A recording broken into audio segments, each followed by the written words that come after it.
Bumwelta si Congressman Kong Pulong Duterte kay Boyeng Rimulya.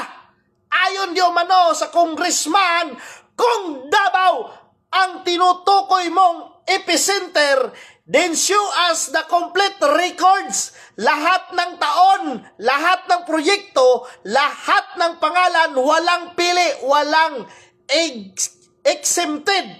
Kumusta na pala yung investigasyon nyo sa trilyong pisong flood control, korupsyon mula 2023 hanggang kasalukuyan?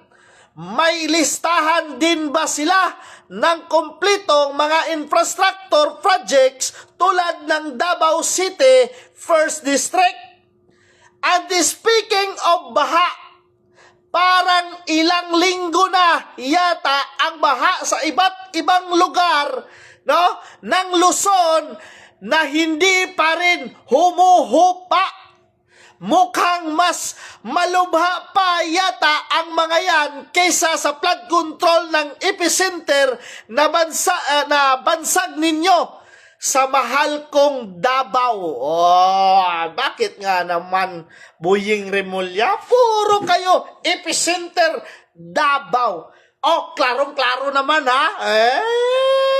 Otro po rin congressmanan Oh, di ba?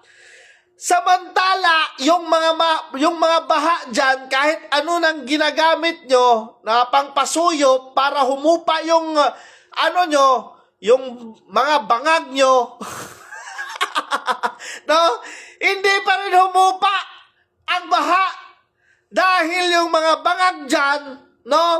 Siguro, iwan ko anong nangyari sa mga bangag dyan. Bakit hindi humuhupa ang bangab? Bakit hindi humuhupa yung baha? No? Baka iba ang gustong pasuyop niyan para... By the way, mga kabanat, no? Masyadong halata naman kayo. No? Tinatarget nyo yung panahon ni Tatay Digong. Samantala, grabe ang lala ng mga nangyayari ngayon. Grabe talaga. Boyeng Rimulya, para sa akin bilang mamamayang Pilipino, ipakita nyo naman, no, sa taong bayan, no, nga serbisyo, no, serbisyo.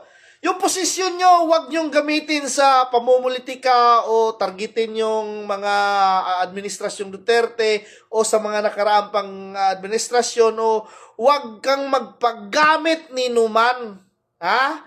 Dahil ang ombudsman ang huling sandalan sana ng mga taong naghahangad ng tunay nga hustisya. Ay nako. Grabe talaga.